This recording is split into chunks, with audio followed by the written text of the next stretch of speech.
What's your story? Greetings, kings and queens around the globe. This is Miss Dorothy Harris, aka Mother of a Stunner of the legendary Derrick Leon Williams, BG Derrick, Tenward Derrick, Bulletproof Derrick, number two Stunner. You already know. And this is my story.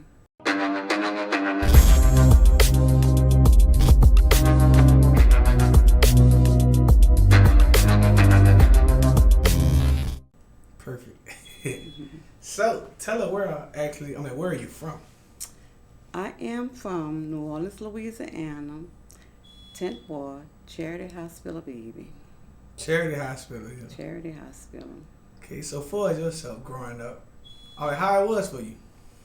For me, I was raised with four sisters and two brothers. Well, one brother didn't live with us, but six of us, and it was just a little fun child thing. I was more quiet though. I was very quiet and a shell type of person.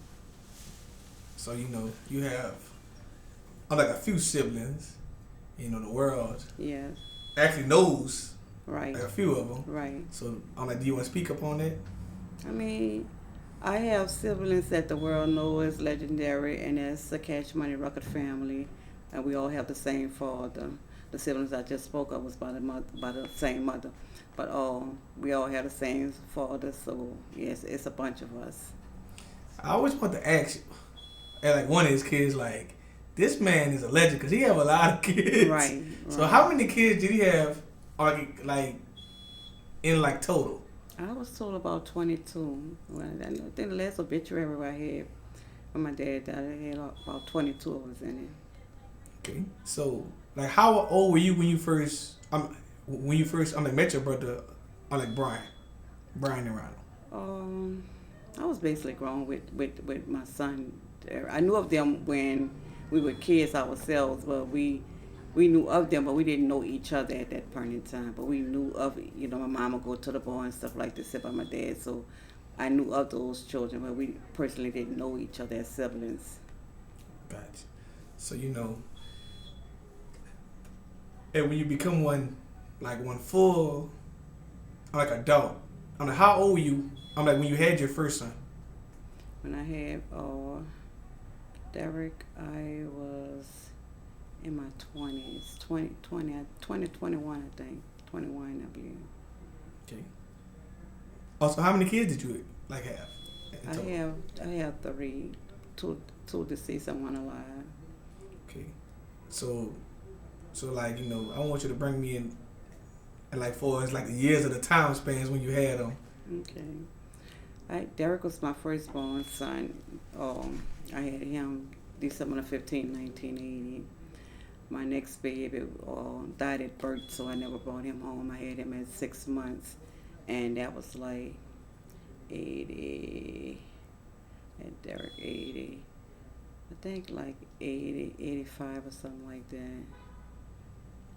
I think it was about 85, in March of 85. I mean, your last kid was born. And my last child is Delvin Mighty Lee. And his birthday is July. But when the child was born. Well, he right here. He can say.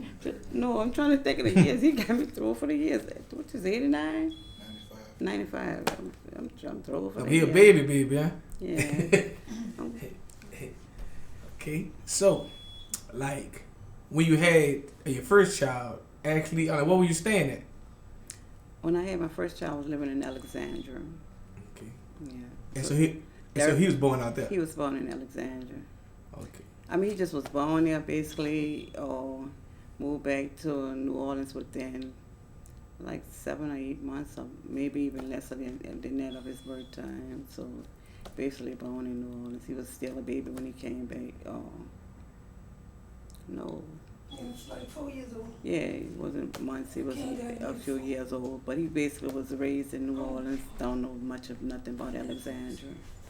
gotcha. So when you came back to New Orleans, did you actually like move to the project? But I never lived in a project in my life. Dang. Derrick hung in that project so much. Everybody thought he lived in a project. He never lived in a project, but that was his home away from home. He's a St. project baby At that St. made Thomas himself there. Project, yes. He loved at St. Thomas.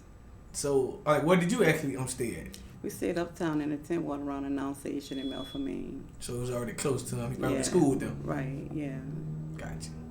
So, like, how old was he when you realized that he was actually becoming one, rapper? Derrick was doing music, what that like, about 10 years old. I mean, first he was into band. I noticed he really took his rapping more seriously, I guess, as he was in his teens, but as a young boy, in elementary, he started doing music. So from that day, and I speak about a lot of this here, what you're asking me in my book. So, they got to read the book. You got to read the book for something. Got to read the book for something. something. Save a little bit of it. Yeah. But it would be more in his teens. Gotcha. So, how old was he when he realized that he had an uncle that had one record label? Okay. The record label, he was about 14, 15 years old when the record label was getting started. So Derrick was there in the beginning of the record label getting started. So he got to see everything, and that was like in his teens. So he was supposed to be an original part of that there. So. Right. So but how it was for you, like on your end when you found out, oh, my son about to, take this route. Cause around that time, rapping was still kind of new to New Orleans. Cause it was mainly one bounce scene. Right. So it kind of transitioned to the gangster rap. He and Cash Money, Big Boy, No Limit. And they start growing. So how did you feel about having a son that's being one rapper? I was excited. I was happy for him. I was happy for him. He was happy. It's like everybody in our neighborhood. We was on Chippewa during that time. Everybody, knew him as a number 2 stunner. Everybody treated him like he was original hot boy, that he had already made it in stardom. So yeah, we were very happy. Gotcha. So far as your knowledge, how did he react when he first dropped his first tape? He running around, he wanting everybody to listen to it, telling everybody he gonna be rich, he gonna be a star. And that's how he always looked at himself, to be a star, that he was gonna make it in this world and be his own boss. He didn't feel like he was gonna work for nobody else. Gotcha. And so far as him growing and start, jumping on songs, and so how did y'all relationship actually remain, and was it still, good? You were trying to tell him, I don't think you should rap like this or rap about this. By the time Derrick had some music that I thought was so filthy, he was a grown man. Couldn't really tell him too much now. Right. So, did he ever, ever Ma, but I want you to hear this. Yes, he did.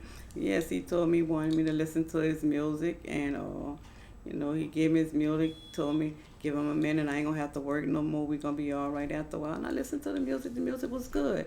I mean, some of it was dirty, but it was clean. That's the that phase they give, blank but clean, So it was something that if he would be living, a lot of it I probably wouldn't listen to, But a lot of it is true stories and stuff that he talking. Just some of the stuff he talk about, with females and things like that. It was kind of dirty. Yeah. But the first time I actually heard him, he was being honest. You don't mind, you don't meet that many music artists that's honest, because the first album I heard was Undisputed, and he went from shining, talking about the lifestyle he was living or not living, right, to right. He also went to a fucked up side as well. I would curse it like that. Right, so he was being brutally honest though. Yeah. So you don't find that too often, especially from New York, because everybody want to live this lifestyle and just want you to think that it's all good. Right. And I think that's what I admire the most about my son, because he kept it 100. He kept it real, whether you liked it or not. And excuse my French, like I say, shitty but clean, and he left a true message on this world, for people gonna always live by that the rest of their life, and things like that. Some things we can't take for granted when it comes to the music industry, family, friends, females, all of that there. And some of the females that he talked about, I mean, they enjoy it. If you being a part of the music, a person talking crazy about you, but this is the life you living with that person. I can't get mad at him. I just know I taught you better respect. Right. So, and also, but your son is always, remembered by the song that you have on your shirt. That's a song that when it come on, you kind of watch who in the club with you. Right. So, all right, what was your reaction the first time you heard that song? I thought that song was very real. I mean, it's so many ways we could get snake, and it's always by people who you're close to. It's like an outsider not gonna get to you too likely, but if he have a friend of yours, of your friend, they'll get to you like that there. But you just have to watch your surroundings. You got to be in New Orleans. We do a lot of partying down here. That's our thing. That's our culture. We grew up out of there, And we beefing with somebody, but yeah, we go to the second line just like Derrick said. And you spotting that dude or whoever you beefing with, but you see the police and you're a little nervous, but you're comfortable at that same token. That police will turn his head and you down. He's gonna run too. Right, exactly. Right. And then that person run in with the crowd just like he said. That's a true story. That's a true statement to live by, not just during his time, but forever. It's still going on. It's worse. It is worse, It's no loyalty among thieves or whatever, It used to be loyalty, even when you're hustling or whatever. There was loyalty. There's no loyalty no more. No love of no people. Females and males are both cutthroat. We not everybody, but we living in a time where females and the males are cutthroat today. Yeah, there was no loyalty. You're right. So bring me back to the day. That you got that phone call. I actually didn't get a phone call. I was going taking my baby trick-or-treating Mighty Lee, and he was like 7 years old. They're 14 years apart. And so I really didn't really much want to go trick-or-treating, but he insisted on me taking him trick-or-treating, and I did. But just to come home and nobody could find me. I didn't get to the scene of the crime and all of this, yeah. But just to come home and find my son, find out all these people around my house and that my son had been murdered, I felt like I could have died. I felt like I could have died. I felt like I wanted to die, but I can't because my baby needs me. I can't get Derrick back, but I got a baby that still needs me, and I got to be here for that child. Right. And that was my motivation. And that was my next question to you. After hearing that your child is murdered, because here in New Orleans, it's kind of normal, but it's not normal nowhere else. It's no way you're supposed to bury your child. No. But no. Also, I want to ask, for us, how was your mental state, following that time, going to a funeral to bury your child, and after, and still trying to raise a child that's looking for you to still feed him every day and things like that. Right. I found myself, I broke many days and night.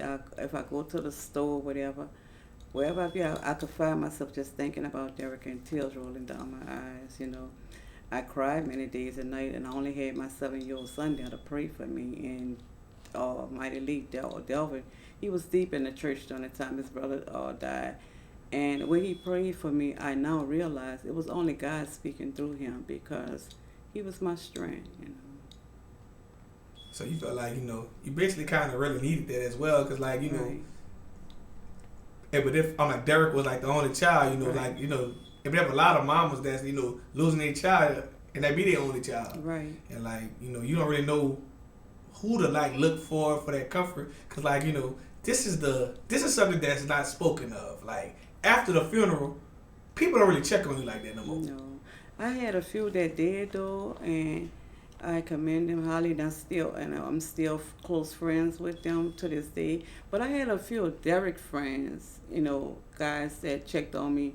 Shout out to Steve, boy, he's dead and gone, but shout out to his mother for raising him in that way, because when Mother's Day would come, he would come to my house and find me and bring two things of flowers, one for Derrick and one for Mighty Lee because he was too young to do it himself, and he always would come and check on us and stuff like that.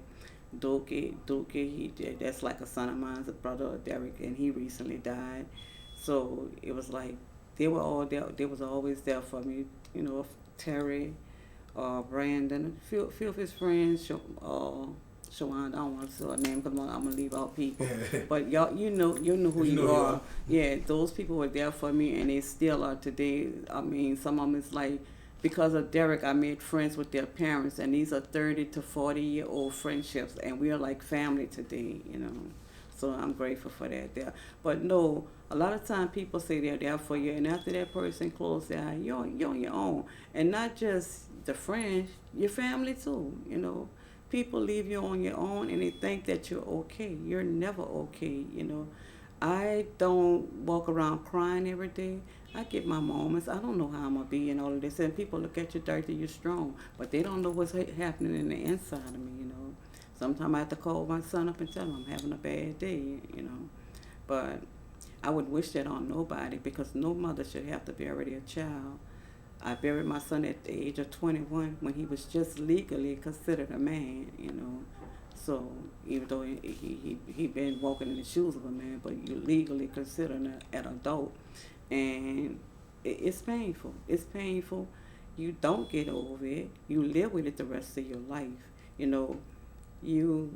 God bless you to genuinely smile, and talk to people and get you through day by day. But your pain are there every day. It's not a day of my life that go by I don't think about my child, And it's 20 years later, not a day I passed that I haven't thought of Derrick. Gotcha. So, moving on, like basically, you end up maybe deciding after a while you was gonna actually write a book. So, like, I want to know, how did the process go, with you, writing the book? Writing a book, I have been told all my life, like even before Derrick dead, people tell me, Dorothy, you likes to write and stuff like this, and you should write a book or you can speak well about certain things, even though I personally didn't even see it in myself. My son always seen it in me no matter how I felt, and Delvin was telling me, write a book all the time too. So 3 years ago, Mother's Day, this book was a gift. This was a Mother's Day gift for me. I wonder what my Mother's Day gift will be tomorrow. But this was a Mother's Day gift from Delvin, and he did everything. All I had to do was just write, And what I love about him, even him himself, he didn't read this book until it was out just like everybody else. So he didn't even know what I said in this book. And so that was a blessing, but I had a lot of setbacks because I had cancer.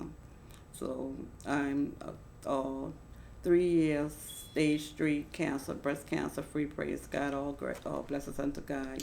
With that being said, we're going to give you all your flowers right now while you smell them because you're here.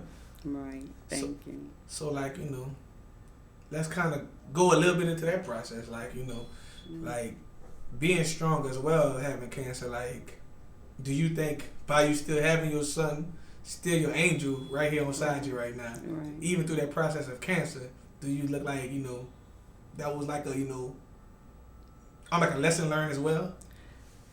That was a fight that I just couldn't give in to because, again, I'm leaving my child, and this time he don't have a sibling, so he was my strength to fight, and I inspired him and he inspired me. We did our crying together, and stuff like that there.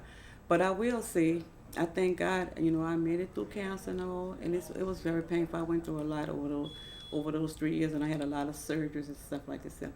But that pain don't compare to me burying Derrick. It don't compare. That's my greatest pain. Well, and I'm glad you're still here for the cancer thing. But for us, you have your book now. What is your greatest memory of Derrick? Just always being around me, acting silly. People calling him my twin. When you seen Derrick, you seen me, because I always kept Derrick with me. And I kept Derrick with me so much. Some people would say that boy ain't gonna grow up and be another but a little punk, because he stayed out of mama so much. I told him God didn't bless me with no peas, and I'm not raising no peas. That I'm being straight. That's what I told him. And so, but I always I was a part of everything he was doing in school and stuff like this, marching in the band, and a lot of the children from school know me, the teachers and stuff like that. That's because I always placed myself a part of that. Now, I wasn't just a part of it, because my ex-husband, who helped to raise Derrick, James Harris, he was a major part of it all with us too. So shout out to him. I don't want to, just take all the credit. But yeah, I have so many pictures with Derrick and I just doing things together and stuff, like dressing alike and things, So I could never had imagined my life being without Derrick. I really didn't. And like I said, we say we don't know how we're gonna deal with things that happen. I always felt like I'll die without Derrick, and I'm still here, but I thank God for Delvin, because that was the strength. So, let's bring it back. What year? Well, I can ask you what year. How did you feel when your youngest son actually came to you and said he makes music now? I was happy, but then again, it kind of makes you nervous. You want the best for him, but it kind of makes you nervous. And I tell my child every day, son, be safe and watch your surroundings, because it's so much hatred in the music industry. And even with Derrick, I always say the music industry was just another form of the dope game. I always felt like that there. And I just didn't know, he had people that would hate on him with it, because he was so free-hearted and giving to other people and stuff like that there. But it's all the same. And when I listen to Delvin, Trayvon Martin had got killed, I think, during that time, and I was really nervous, upset, because I know my child walk around with a hoodie on him. But when I listened to his music, I realized, how deep he was and stuff like this here. And I even go back to the day and listen to some of his old music, and when he started off into where he had now, and he have grown tremendously. So it's still a little nervous thing, but he tries to break me out of that there. But a mama gonna always worry about her children, be it they out there in the music or just doing everything to And it's just very dangerous as being a black male. When you come outside, you really don't know if you come back home. Right. It's just so many people against you. The world, females, police, right, other people, your friends, and the craziest thing about friends, especially in New Orleans, everybody I really don't kind of respect, because it's easy to kill your friend because your friend trusts you. So you shouldn't get no you're not a real killer if you kill your friend. It's easy to kill that person. That person might fall asleep in the car with you. Anything can happen. So you're not a real killer if you kill your friend. So just New Orleans in general. I can't tell people other people's city, but we have a bad rep of killing each other. Yeah. I tell people, being a tourist here, it's a big chance nothing might happen to you. Mm-hmm. We only kill each other. Mm-hmm. We hate on the person who we know.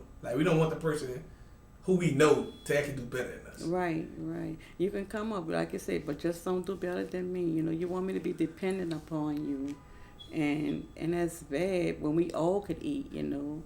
But it's too much greed. One person wants the whole thing for themselves. It's enough for everybody, and they don't see it like that. Them. And also we from a city where it's an unwritten rule or law. We the only city that mainly the killer and the victim, and you don't say nothing. You just act like it's normal. Killing the victim, sit at your table with you, eat with you. The killer might be at your second line. And be at, I was about to say that. You're going to celebrate right there with your parents or whomever your family is, And it's kind of like the Juice music. It was kind of like the Juice movie with Tupac. But when he went to his friend's funeral, it's kind of crazy. Right. Yeah. I think I speak about this in my book, but I'm gonna say this here for it. I actually dreamt years before my son got killed that he was murdered at the hands of his friends, and they came and they agreed with me. And Derrick was living at that time, and I told him, and he sat on my lap, and I was crying, and he had tears rolling out his eyes, crying with me.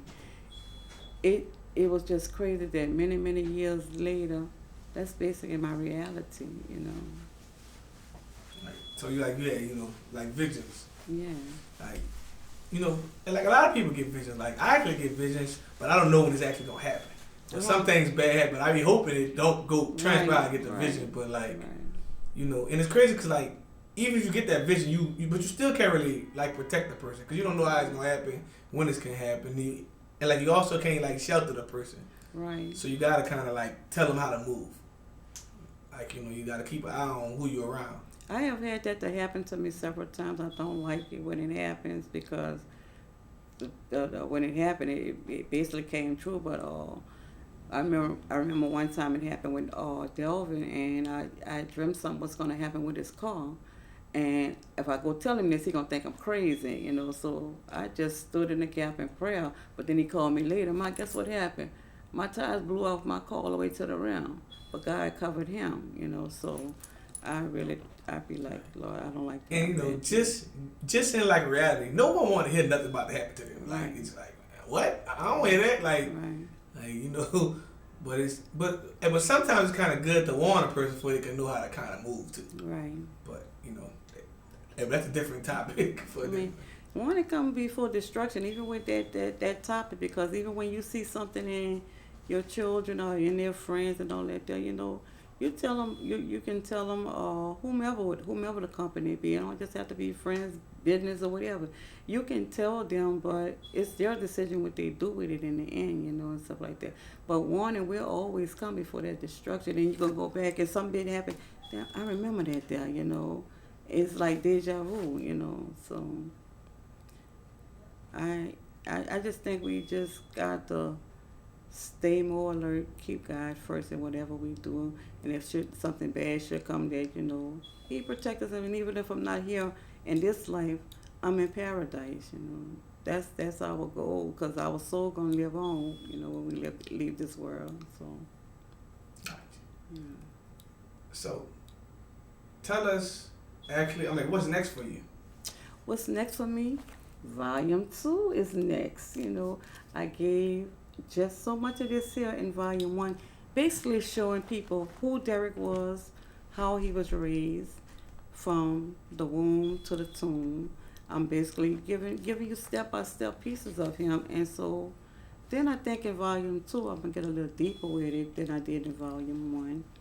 I'm not going to let his name die. I mean, he was a legend in life, and he lived that life. He loved people, no matter what I hear on social media, because everybody entitled to their own opinion. I respect that there, but it don't make it all true. So I'm going to continue pushing his name, that his name don't die, and his legacy never die for what he stood for as a man, and the love he have, and the lessons that he left here in that music, even though some of it is all dirty music that I wouldn't be listening to if he was living, you know, all the cursing and all of this here type of stuff. But it's true. So, you know, even like you say in one of them, with people out there hustling, you know, you pay lawyers when you don't even need them, and that's the truth, because one day you gonna need them. You keep grinding the wrong way, you gonna need them one day. So, you know, he was the first person, actually, I heard that, see. Yeah. And I kind of took that advice. And let me tell you, because that's what he did. He did stuff like that. He didn't just say that. He actually did that, you know. Like, I actually was a fan of Derrick and didn't even know he looked like. Wow. Like, I got a mixtape, Undisputed, but, and like, at first I couldn't really understand, but I really couldn't tell if it was him rapping or Chaotic, because like sometimes their voice would kind of sound like the same. Mm-hmm. But like, I didn't actually see his face until social media came out. Wow. Yeah, like, I never had, like, I was a little younger. I ain't seen no concerts or nothing, but like, I didn't see his face until like the social media era. You know what I realized? And I'm so old school. I dinosaur ancient, didn't know much about social media, even though I had YouTube. I didn't know much about it. But I put a lot of my pictures out.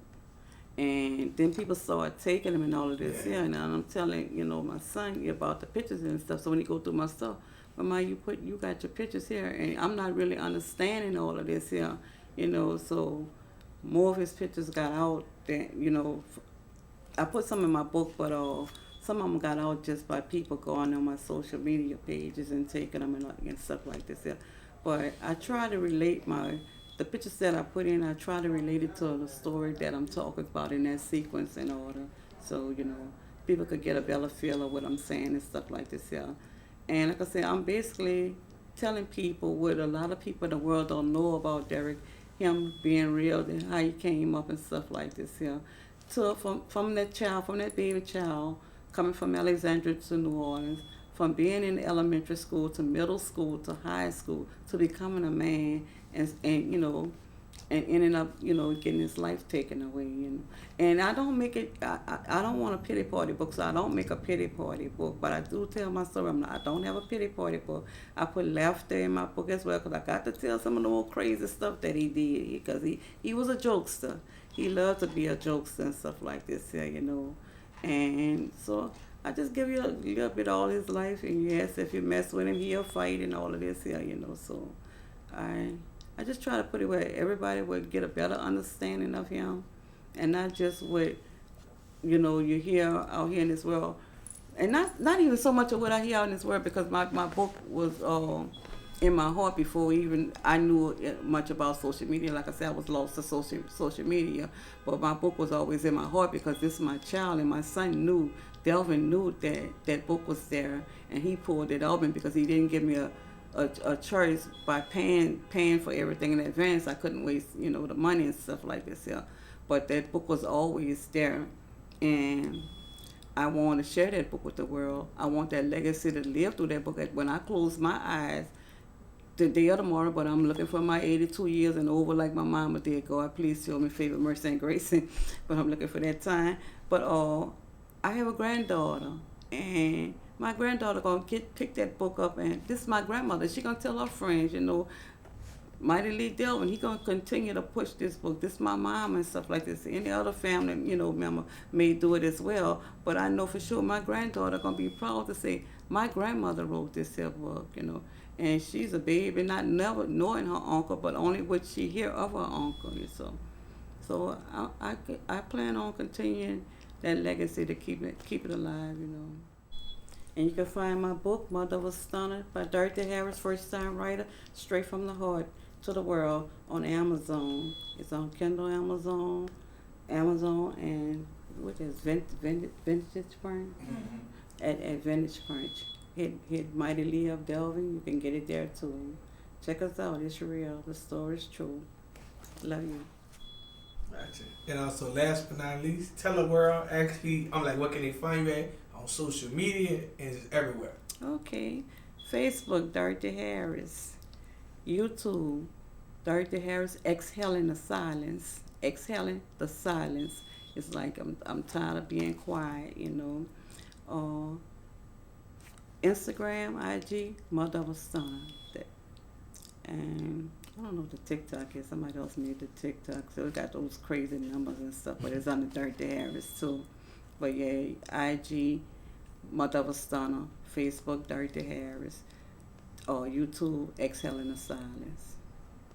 But all right, we done. And also, but that is your story.